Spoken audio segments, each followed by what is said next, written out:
Hi friends, today we will discuss about hypernatremia. First, we will see the introduction, then what is the etiology, then clinical features, diagnostic criteria, and finally the treatment of hypernatremia. So before starting the topic, let's see some basic terminology. First of all, sodium determines the extracellular fluid volume. So whenever there is hypovolemia, means the volume will be depleted and total body sodium will be deficit. On the other hand, in cases of hypervolemia, there is volume overload and there will be excess total body sodium. On the other hand, in euvolemic conditions, there will be normal total body sodium. On the other hand, hydration will impact the cell volume. For example, if there is overhydration, there will be water intoxication leading to cell swelling, and if there is dehydration, that is water depletion, it will lead to cell shrinkage. Hypernatremia is defined as plasma sodium concentration more than 145 millimoles or more than 145 milliequivalent per liter. It is less common than hyponatremia, but mortality rates are as high as 40 to 60%, mostly due to the severity of disease which is associated with hypernatremia and not due to hypernatremia per se. So mortality rates are because of the severity of disease associated. So when we consider the cause, there is combined water and electrolyte loss. Combined water and electrolyte loss, but the water loss is in excess to that of sodium loss, leading to hypernatremia. Sometimes there can be iatrogenic administration of excess sodium leading to hypernatremia, like IV hypertonic NaCl or sodium bicarbonate. Rarely there is adipsic diabetes insipidus. What is this adipsic diabetes insipidus? In this, there is decreased thirst along with decreased AVP secretion.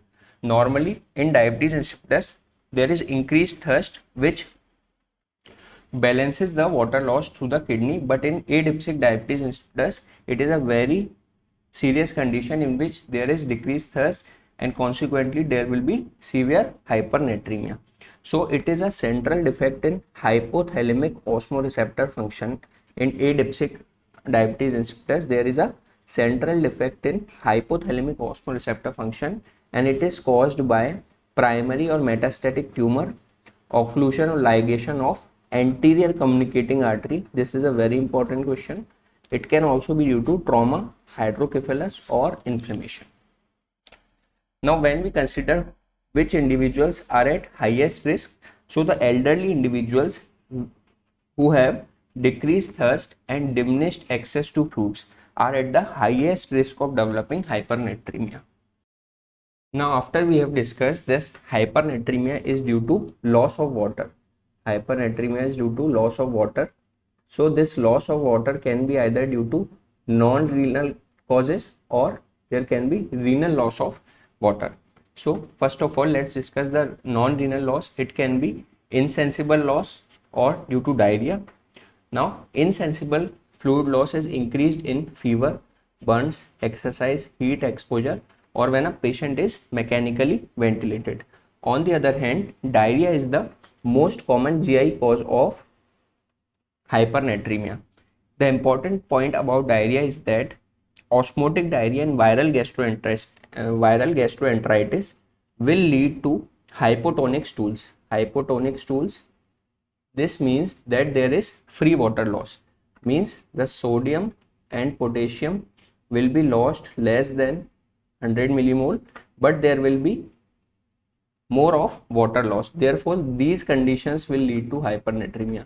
So in diarrhea, only osmotic diarrhea and viral gastroenteritis will lead to hypernatremia because these are leading to free water loss. On the other hand, secretory diarrhea will not lead to hypernatremia because it is leading to isotonic fluid loss. Isotonic fluid loss. So it will mainly lead to hypovolemia with or without hypovolemic hyponatremia. Hyponatremia, not hypernatremia.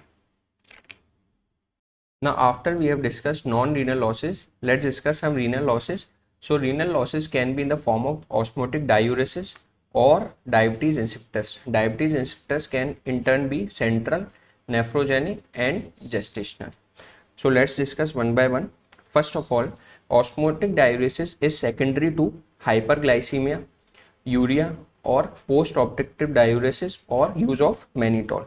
So what happens is there will be increase in urinary solute excretion as well as urinary osmolality in these conditions along with water loss. On the other hand, diabetes insipidus can be central nephrogenic or gestational. The central diabetes insipidus has a defect in ADH synthesis or release. On the other hand, nephrogenic diabetes insipidus, there is renal resistant to arginine vasopressin or ADH. So it can be further divided into different types of causes. The genetic causes which are leading to nephrogenic diabetes insipidus can be X-linked V2 receptor defect, that is the receptor for arginine vasopressin which is present on principal cells, the V2 receptor. There can be loss of function mutation which is X-linked disease, or there can be a defect in aquaporin channels. So aquaporin 2 channel can have autosomal recessive autosomal dominant defect, and aquaporin 1 channel can have autosomal recessive defect leading to nephrogenic diabetes insipidus. When we consider hypercalcemia, when there is hypercalcemia, the calcium sensing receptors which are present in kidney will down-regulate the sodium potassium chloride transport by the thick ascending loop of Henle. And since we have already discussed that this transport is responsible for the counter current mechanism, so there will be loss of counter current mechanism, and loss of counter current will lead to reduced water transport by principal cells and water loss from the kidney leading to hypernatremia. Also, hypokalemia can also lead to hypernatremia, and certain drugs like lithium, efosfamide, and certain antiviral drugs lead to nephrogenic diabetes insipidus leading to hypernatremia. Now let's discuss how lithium causes this diabetes insipidus. Lithium directly inhibits GSK3. What is this GSK3? It is glycogen synthase kinase 3, which is the target of lithium in bipolar disorder. So due to inhibition of this GSK3, normally GSK3 is required for response of arginine vasopressin in principal cells for the water reabsorption. So when it is inhibited, there will be no water reabsorption from the principal cells, and the treatment of this condition is amiloride. How? This amiloride will inhibit the epithelial sodium channels in principal cells and will inhibit the absorption of lithium, which is also absorbed through these channels in the principal cells. Also, lithium can lead to chronic tubulointerstitial scarring, further leading to CKD. In these conditions, amiloride will not be effective. Finally, coming to gestational diabetes insipidus, it is a rare complication seen in late term pregnancy. Mainly, it occurs because of increased activity of placental protease which acts as vasopressinase.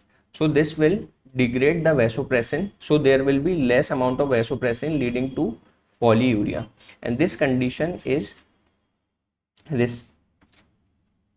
treated with the help of desmopressin, that is DDAVP. It is effective therapy for this syndrome because it is resistant to degradation by vasopressinase enzyme. Now coming on to the clinical features, in hypernatremia there is increased osmolality of extracellular fluid. So this will generate an osmotic gradient between ECF and ICF, and there will be efflux of intracellular water leading to cellular shrinkage. As with hyponatremia, the symptoms are predominantly neurological, and the most frequent manifestation is altered mental status. This can range from mild confusion or lethargy to deep coma. Now, hemorrhages can also occur due to sudden shrinkage of brain cell in acute hypernatremia.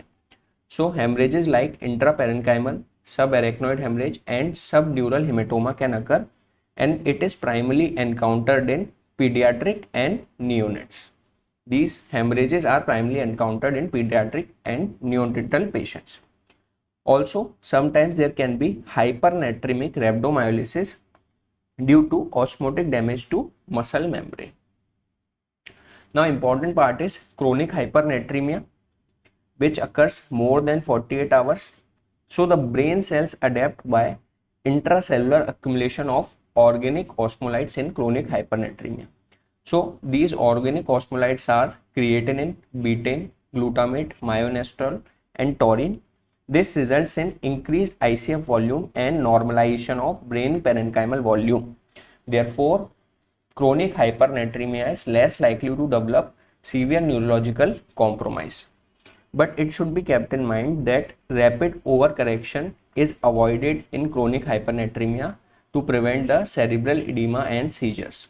So as with hyponatremia, rapid correction should also be avoided in hypernatremia, chronic hypernatremia, and the rate of correction should not exceed more than 10 millimole per day. So when we consider the effects of hypernatremia on brain, due to hypernatremia, there is increased ECF osmolality leading to water loss from the ICF, leading to shrinkage, brain parenchymal shrinkage, which produces symptoms like lethargy, seizures and coma. When it becomes a chronic condition, there is accumulation of electrolytes and later organic osmolytes like creatine, betaine, taurine, etc., which will pull the water back into the cells and restores the cell volume.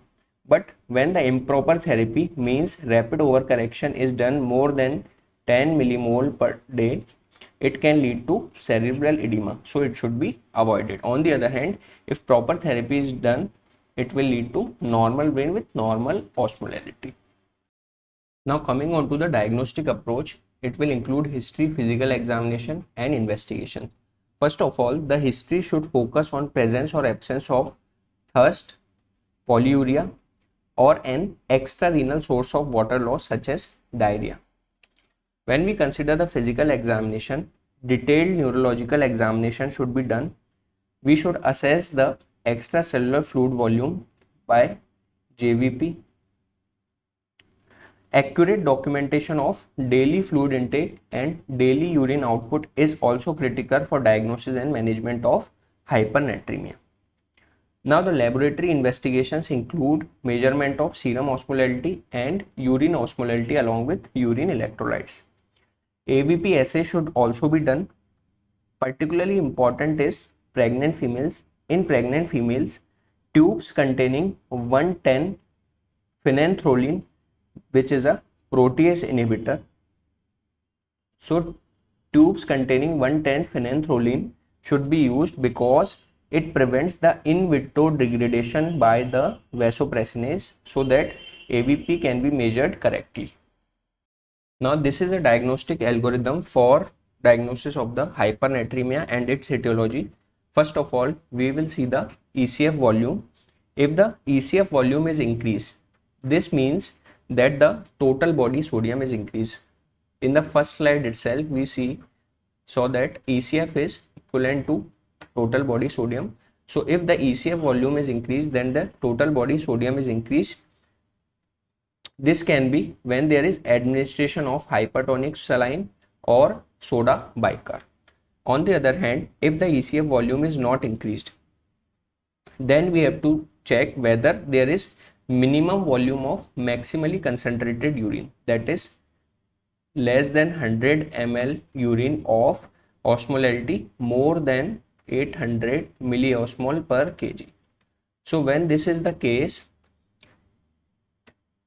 then an extrarenal source of water loss is more likely responsible for hypernatremia. So if it is present, then there is an extrarenal source like insensible water loss, GI water loss like diarrhea, or a remote renal water loss. But more commonly, many patients with hypernatremia are polyuric, not excreting a minimum volume of maximally concentrated urine. Now, if the patient is polyuric, we have to see whether the urine osmolality is more than 750. If it is more than 750, then there is some electrolyte or osmolyte present in the urine which is increasing the osmolality. So if it is more than 750 milliosmol per day or more than 15 milliosmol per kg body weight, then it is due to a osmotic diuretic like glucose or urea, or a diuretic which is leading to excretion of sodium and chloride, therefore increasing the osmolality. But if the urine is dilute and with less osmolality, then it is a condition known as diabetes insipidus. Diabetes insipidus. Now, to differentiate diabetes insipidus whether it is central or nephrogenic, we will give the patient desmopressin. If the urine osmolality is unchanged, then it is nephrogenic diabetes insipidus, that is AVP resistance. Since we are giving AVP from outside and it is still not increasing the urine osmolality, that is failure to respond to desmopressin, and the urine osmolality will increase less than 50% or less than 150 milliosmol per kg. So if it is increasing less than 50% or less than 150 milliosmol per kg, then it is nephrogenic diabetes insipidus. But if it is increasing more, then it is central diabetes insipidus. Now, in the management of hypernatremia, there are certain equations to calculate the water deficit, ongoing water losses, and insensible losses. We have to include all these losses. First of all, we have to estimate the total body water, which is 50% in body weight in women and 60% in men. Then we have to calculate the free water deficit, which is calculated with formula sodium minus 140 upon 140 into total body water, and this free water deficit should be administered over 48 to 72 hours without a decrease in plasma sodium concentration more than 10 millimole per 24 hours. So we have to keep this in mind that it should not increase with this rate. So for example, we have a 60 kg female who have serum sodium of 150. So in this case, when we calculate the free water deficit, first of all 150 minus 10 upon 140 multiplied by total body water, in which is in this case is 30 liters. So this comes out to be, when we solve this will be 2.14 liter. So this 2.14 liter of fluid should be administered in 48 to 72 hours, and we should regularly monitor the serum sodium so that it is not increasing more than 10 milliequivalent per liter per 24 hours. Along with this water deficit, we have to daily calculate the free water clearance. So the patients with hypernatremia due to renal loss of water, it is very critical to quantify the ongoing daily losses using the free water clearance equation. And this is in addition to the baseline water deficit which we have calculated using this equation. So we have to correct this baseline water deficit also and daily correct this ongoing water losses. So this daily ongoing free water losses can be calculated by volume of urine into 1 minus urine sodium plus urine potassium upon plasma sodium. So whatever this comes, this has to be daily replaced and daily calculated.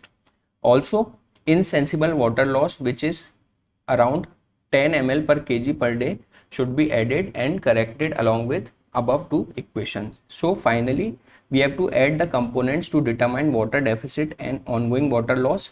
We have to correct the water deficit over 48 to 72 hours and replace the daily water loss. We have to avoid correction of plasma sodium more than 10 millimole per day. So this is a very important table from Harrison, and all the formulas should be remembered very importantly. Now coming on to the last part of this lecture, that is the treatment. So first of all, we have to withdraw or treat the underlying cause of hypernatremia if identify, like drugs, hyperglycemia, hypercalcemia, hypokalemia and diarrhea. So we have already discussed these as etiology of hypernatremia, and it should be withdrawn and treated as soon as possible. We have to correct slowly to avoid cerebral edema. So we should replace the water over 48 hours, and the rate of correction of hypernatremia should be less than 10 millimole per day. For example, if it is 155 on day 1, on day 2 it should be not less than 145 millimoles. But in acute hypernatremia is an exception. So acute hypernatremia due to sodium loading can be corrected at a faster rate, around 1 millimole per hour. So this is the exception, and this can be corrected at a faster rate. So water administration should be done ideally by mouth through nasogastric tube, because it is the best way to give free water, which is the water without electrolytes. Alternatively, D5% can be used. Blood sugar should be monitored if it is used. Hypotonic saline, that is half normal saline 0.45 or 1/4 normal saline, can also be used in hypovolemic hypernatremia conditions where there is hypovolemic hypernatremia. Now, calculation of urinary electrolyte free water clearance is required to estimate daily ongoing loss of free water in patients with nephrogenic or central diabetes insipidus, which should be replenished daily, which we have already discussed in the last slide. Now, desmopressin, which can be given by IV, intranasal or oral route, can be used in central diabetes insipidus. Amiloride can be given in a dose of 2.5 to 10 milligram per day, which will inhibit the epithelial sodium channels and decrease the entry of lithium into the principal cells. Thiazides can also be used in diabetes insipidus because it will decrease the polyuria. So mainly it is used in nephrogenic diabetes insipidus. It will decrease the polyuria due to nephrogenic diabetes insipidus. How? Because it will induce hypovolemia, which will increase the proximal tubular reabsorption of water, so that water has not to depend on the collecting duct for its reabsorption. It will be absorbed in proximal tubule itself. Occasionally, NSAIDs can also be used. What happens is, normally prostaglandins inhibit the counter current mechanism. When we give the NSAIDs, this will inhibit the prostaglandins, and this will increase the counter current mechanism so that water can be reabsorbed. So NSAIDs can occasionally be used for the treatment of hypernatremia. So that's all for this lecture, guys. Thank you so much.